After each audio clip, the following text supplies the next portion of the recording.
Hi நண்பா, நான் உங்கள் மிஸ்டர் பட்டாளக்காரன். ஸோ எஸ்எஸ்சி ஆர்மி அதை பற்றி நிறைய டவுட்ஸ் வந்து குரூப்பில் கேட்டுட்ருக்கீங்க. ஸோ முடிஞ்ச அளவுக்கு எல்லாருக்கும் நான் ரிப்ளை பண்ணியிருக்கேன். பர்சனலாகவும் நிறைய பேர் மெசேஜ் பண்ணியிருந்தீங்க, கால் பண்ணிட்டு இருந்தீங்க. ஸோ ரொம்ப தேங்க்ஸ் எல்லாருக்கும். அப்புறம் ஏன்னா நமக்கு என்ன சொல்ல, நம்ம செலெக்ஷன் அட்டன் பண்ணும்போது நமக்கு யாரும் கைட் பண்ணல, அவ்வளோ கைட் பண்ணல. இப்போ நிறைய யூடியூப் சேனல்ஸ் வந்துருச்சு, கைட் பண்ணவும் நிறைய பேர் இருக்காங்க. ஸோ நம்மளால் முடிஞ்சது ஏதாவது பண்ணுவேக்காண்டி தான் இதை பண்ணிகிட்ருக்கோம். அதுபோல் நம்ம குரூப்பில் வந்து நிறைய டிஃபென்ஸ் சர்வீஸில் இருக்கவங்க ஏகப்பட்ட பேர் இருக்காங்க. ஸோ அவங்களுக்கும் மெசேஜ் பண்ணி கேளுங்க, அவங்களும் மெசேஜ் பண்ணுவாங்க, ரிப்ளை பண்ணுவாங்கன்னு நினைக்கிறேன். அதுக்கப்புறம் என்னென்னா, இப்போ வந்து எஸ்எஸ்சி மெடிக்கல் அதுதான் ரொம்ப க்யூரியாசிட்டியாக போயிட்டுருக்கு குரூப்பில். அது நம்ம பர்சனல் மெசேஜ்லையும் நிறைய பேர் ஃபோட்டோலாம் அனுப்பி என்கிட்ட கேட்குறீங்க. ஆனால் எனக்கு இந்த மாதிரி இருக்குது, இந்த மாதிரி பிரச்சனை இருக்குது, இந்த மாதிரி பிரச்சனை இருக்குது, அதுக்கு என்னென்ன சொல்யூஷனு. ஃபஸ்ட் ஆஃப் ஆல் என்னென்னு பார்த்தீங்கன்னா வச்சுக்கோங்களேன், ஆல்மோஸ்ட் 80 to 90% வந்து ஆல்மோஸ்ட் எல்லோரும் மெடிக்கல் வந்து பாஸ் ஆகிடுவாங்க, சரிங்களா. சில விஷயத்தில் மட்டும்தான் அவன் வந்து ரொம்ப மாட்ரேட்டாக இருக்கும். என்ன சொல்ல, அது வந்து அக்செப்டே பண்ண முடியாதுன்ற ஸ்டேஜில் தான் வந்து எஸ்எஸ்சி மெடிக்கல் வந்து இப்போ ரிஜெக்ட் பண்ணுவாங்க பேராமிலிட்ரியில். ஸோ இப்போ நிறைய பசங்க எங்கிட்ட நிறைய பேர் பேசியிருந்தாங்க, இன்றைக்கி மார்னிங் கூட நிறைய பேர் பேசியிருந்தாங்க. ஃபர்ஸ்ட் ஆஃப் ஆல் மெடிக்கல் அப்போ என்னென்ன பிரச்சனை வரும்னு சொல்கிறோம் பாருங்கள். நமக்கு பிரச்சனை இல்லை, அது நம்ம பயப்படுவோம். இதெல்லாம் என்ன பயப்படணுன்னா, ஃபர்ஸ்ட் ஆஃப் ஆல் நான் என் டைமில் நடந்தது என்னென்னா, இந்த கை கால் வேர்க்குதுன்னு சொல்லி நிறைய பேர்கிட்ட என்கிட்ட கேட்டுருக்கீங்க. கை ஸ்வெட் ஆகுதுண்ணே அப்படின்னா. கை ஸ்வெட் ஆகிறது என்னென்னா, ஃபர்ஸ்ட் ஆஃப் ஆல் என்ன மேட்ரு தெரியுமா, அது நீங்கள் நார்மல் ரூம் டெம்பரேச்சரில் இருக்கீங்க. எப்படி நீங்கள் எக்ஸாம்ஸ் எழுதும்போது இல்லை ஹோம்ஒர்க்ஸ் இல்லை நோட்டில் எழுதும்போது படிக்கும்போது கூட கை வேர்க்கும் நார்மல். ஆக்சுவலாக சிலருக்கு அவங்களுக்கு தான் கொஞ்சம் கஷ்டம், ஏன்னா ஸ்வெட்டி ஃபார்ம்ஸ்னு சொல்லுவாங்க. ஆல்மோஸ்ட் எஸ்எஸ்சி பேராமிலிட்டரியில் வந்து இதை செக் பண்ண மாட்டானுங்க, சரிங்களா. நார்மலாக இருக்கும். இதுக்கு அவ்வளோ என்ன சொல்ல, இதுக்கு அவ்வளோ ப்ரியாரிட்டி கொடுக்க மாட்டானுங்க. ஸோ அதனால் இது செக் பண்ணுறதுக்கு நான் மெடிக்கல் அட்டன் பண்ணும்போது இது செக் பண்ணலை. ஸோ ஜஸ்ட்டு கையை வச்சு பல்ஸு பார்க்கும்போது வேணால் செக் பண்ண வாய்ப்பு இருக்குது. மற்றபடி இதை நினச்சி யாரும் பயப்படாதீங்க. இன்னும் நிறைய பேர் கேட்டிருந்தானுங்க. சிலருக்கு வந்து விரல் நமக்கே தெரியும் லைட்டாக பெண்டாக இருக்குன்னா, ஸ்ட்ரைட்டாக நீட்டும் போது லைட்டாக ஃப்ரண்ட்டில் அந்த ஃபோர்ஹெட் மாதிரி இருக்கிற இடத்துல கொஞ்சம் பெண்டாக இருக்கிற மாதிரி எல்லாருக்கும் ஃபீல் ஆகும். அதெல்லாம் பெண்ட் இல்லை, அதெல்லாம் நிறைய பேர் கேட்டிருந்தீங்க, என்னன்னா இது பெண்டா அது பெண்டான்னு சொல்லி. ஸோ அதுவும் இல்லைடா. அப்புறம் ஸ்ட்ரெச் மார்க்கை பற்றி கேட்குறீங்க. ஸ்ட்ரெச் மார்க்கில் கூட நிறைய பேர் பயப்படுவீங்க. ஸ்ட்ரெச் மார்க்ஸ் எல்லாம் மேட்ரே இல்லை, சரிங்களா. ஸ்ட்ரெச் மார்க் ஷோல்டரில் இருக்குண்ணே, எனக்கு இங்கே பட்டில் இருக்குது, இங்கே கால் பக்கத்தில் இருக்குது, இங்கே இருக்குது ஸ்ட்ரெச் மார்க்கு. அதை பற்றி நிறைய பேர் கேட்டிருந்தீங்க. இன்னொரு விஷயம், ப்ரைவேட் ஏரியாவில் வந்து இந்த ரிங்வார்ம், அதான் அந்த சொறி மாதிரி வந்திருக்கும் நிறைய பேருக்கு. அது இந்த நம்ம ஃபிசிக்கல் ஆக்டிவிட்டீஸ் பண்ணுறதுனால ஆக்சுவலாக அது எல்லாருக்கும் வர்றது தான், சரிங்களா. அதை வந்து அதில் மெடிக்கல் கிளியர் அவுட் பண்ணுறாங்களான்னு கேட்டிருந்தாங்க. அதனாலலாம் பெருசாக பண்ண மாட்டானுங்க. நீங்கள் போகிறதுக்கு முன்னாடி அதை க்யூர் பண்ணிவிட்டு போயிடுங்க, சரிங்களா. இது முடிஞ்சு அதுக்கப்புறம் ஸ்டிச் மார்க்ஸ் வந்து செக் பண்ணுவாங்க. நார்மலாக அடிபட்டு இப்போ தம்பி ஒருத்தர் என்கிட்ட பேசியிருந்தார். அவர் என்ன சொன்னார், ஆனால் எனக்கு வந்து இந்த மாதிரி கொலஸ்ட்ரால் அந்த கட்டி இருந்ததுன்னா அதை கட் பண்ணி எடுத்துட்டாங்க, ஸ்டிச் மார்க் போட்டிருக்காங்க, நான் என்ன பண்ணுறது. ஸோ நம்ம இந்த மாதிரி செக் பண்ணாலும் அந்த டைமில் வந்து நம்ம கேட்டாங்கன்னா நார்மலாக கீழே விழுந்துட்டோம், அப்போ அடிப்பட்டது சார்னு சொல்லும். முக்கியமாக எங்கே செக் பண்ணாங்கன்னா ஃபோர்ஹெட், தலையில் எங்கேயாவது பெருசாக தெரியும். அவங்களெல்லாம் பார்த்ததுமே அவங்கள நம்மளே ஐடென்டிஃபை பண்ணிடலாம், ஏதோ பண்ணியிருக்காங்க, அவங்களுக்கு ஆப்ரேஷன் பண்ணியிருக்காங்க, அந்த மாதிரி ஸ்டிச்சஸ் இருக்கும். அப்புறம் அப்பண்டிஸ் செக் பண்ணுவாங்க. அப்பண்டிஸ்க்கு வந்து இப்போது நான் பார்க்கும்போது, நான் சென்னையில் அட்டன் பண்ணும்போது யாரும் அப்பண்டிஸில் ரிஜெக்ட் பண்ணல. 2-3 பசங்க பண்ணியிருந்தாங்க. அப்போயும் ஒன்றும் கேட்கல, என்ன ஆப்ரேஷன் கேட்டுட்டு விட்டானுங்க. ஸோ அப்பண்டிஸ்க்கு ஒன்றும் பிரச்சனை இருக்காது. அதே போல் இந்த கிராக் ஆகிட்டு கை காலெல்லாம் என்ன சொல்ல, இந்த பிளேட்டு வச்சுட்டு அதுக்கப்புறம் எடுத்துருப்பாங்க. அந்த மாதிரி ஏதாவது இஷ்யூ இருந்து உங்களுக்கு வந்து ஃபிசிக்கலி ரொம்ப உங்களால் என்ன சொல்ல, அந்த உள்ளே இருக்க கிராக் ஆனதுக்கப்புறம் பிளேட்டு வச்சு இம்ப்ளேட் பண்ணியிருப்பாங்களே, அந்த மாதிரி ஏதாவது இஷ்யூ இருந்ததுன்னா, ஸோ நம்மளே பிஃபோராக அவங்களுக்கு வந்து ரெஃபர் கேட்பாங்க. அதெல்லாம் கண்டிப்பாக உங்களுக்கு ஏதாவது, ஸோ அது மாதிரி அவங்களுக்கு ஏதாவது தெரிஞ்சு கை கால் பெண்டு இருந்து கண்டுபிடிச்சி கிராக் ஆகி அந்த மாதிரி இருந்ததுன்னா கேட்பாங்க, இந்த மாதிரி இருக்கானே. அந்த மாதிரி அது ஒரு பிரச்சனை இருக்குது. நெக்ஸ்ட்டு வந்து இந்த கண்ணு பிரச்சனை நிறைய பேர் கேட்டிருக்கீங்க. கண்ணுக்கு வந்து என்ன பண்ணுறது, நான் கண்ணு மங்கலாக தெரியுது. ஒரு பக்கம் சிலருக்கு வந்து ரைட் ஐ சூப்பராக இருக்கும், லெஃப்ட் ஐ கொஞ்சம் கம்மியாக இருக்கும், 6/6 இருக்கும்.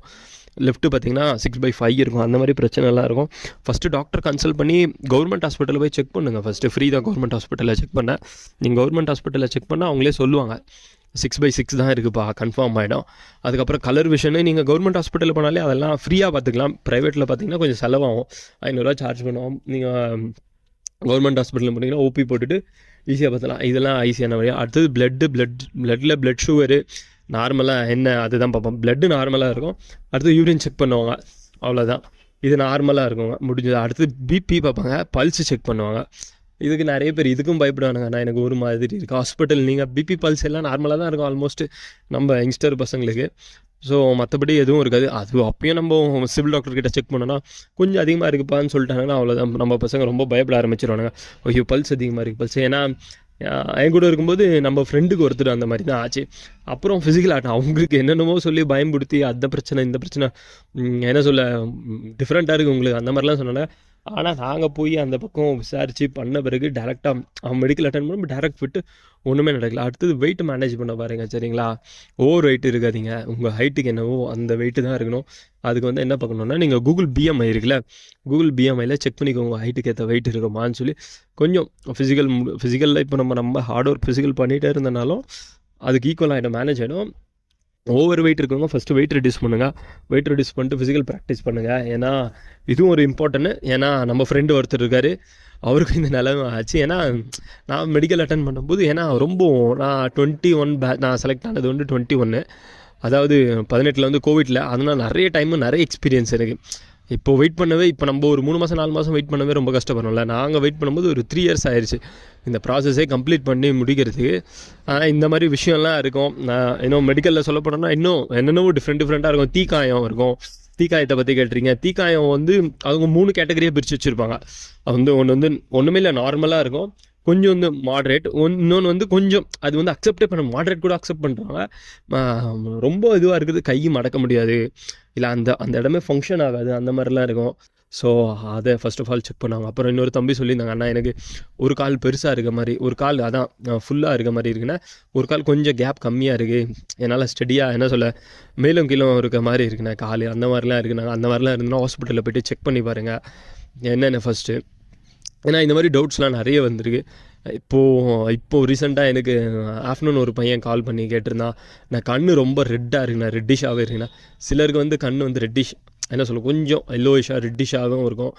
அந்த மாதிரிலாம் எதுவும் பிரச்சனையே இல்லை. அதெல்லாம் என்ன சொல்ல அதெல்லாம் கேட்பாங்கன்னா நார்மலாக செக் பண்ணுவாங்க என்ன அதுன்னு கேட்பான், அதெல்லாம் விட்டுருவாங்க. அதுக்கப்புறம் பல்லை பற்றி கேட்டிருந்தீங்க. சிஆர்பி பொறுத்த வரைக்கும் அது 32 பாயிண்ட்டு என்ன சொல்ல ஃப்ரண்ட்டில் வந்து நமக்கு வந்து மேக்ஸிமம் 4-5 பல்லு வரைக்கும் இல்லைனாலும் கூட அக்செப்ட் பண்ணுறவங்க நீங்கள் க்ரௌன் பண்ணுறங்க சரிங்களா. பெஸ்ட்டு அதுதான்.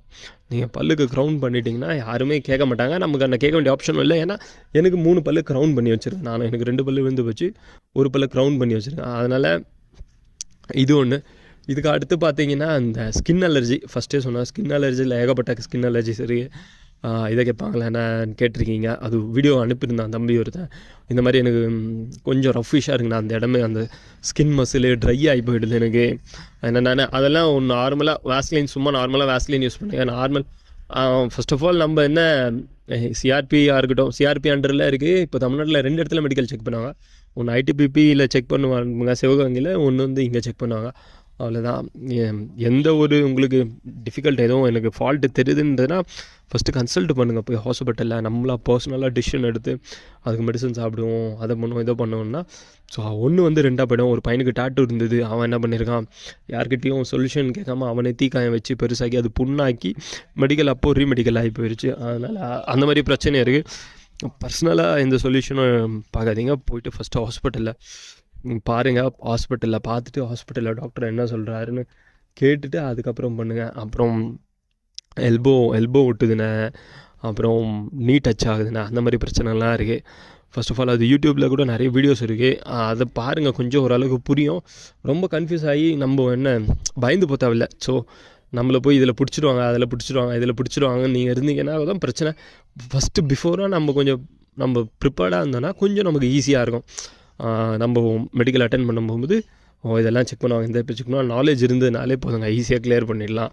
ஸோ உங்களுக்கு வேறு ஏதாவது ஐடியாஸ் வேணும், இல்லை வேறு ஏதாவது வேணும்னா எனக்கு மெடிக்கலில் இந்த மாதிரி ப்ராப்ளம்ஸ் இருக்குது, அந்த மாதிரி ப்ராப்ளம்ஸ் இருக்குன்னா நான் சொல்யூஷன் தரேன். இல்லை நமக்கு லாஸ்ட் டைம் நான் இப்போ சென்னையில் தான் அட்டென்ட் பண்ணேன். ஸோ இந்த மாதிரி ஏதாவது கைட்லைன்ஸ் வேணும்னாலும் நம்மளை கேளுங்க. நம்ம ராஜ்குமார் அண்ணன் இருக்கார் ஒருத்தர், அவரு கேளுங்க. நம்ம ஃப்ரெண்ட்ஸ் நிறைய பேர் இருக்காங்க டிஃபென்ஸ் சர்வீஸில். ஸோ நம்ம குரூப்லேயும் இருக்கானுங்க, டெலிகிராம் குரூப்பில் இருக்காங்க, வாட்ஸ்அப் குரூப்பில் இருப்பாங்க. எல்லாத்துலேயும் Assam rifle, SSB, ITBP, paramilitary, army எல்லாத்துலேயுமே இருக்கானுங்க. குரூப்பில் ஷேர் பண்ணுங்கள். எந்த ஒரு டவுட்ஸ் இருந்தாலும் ஷேர் பண்ணுங்கள்.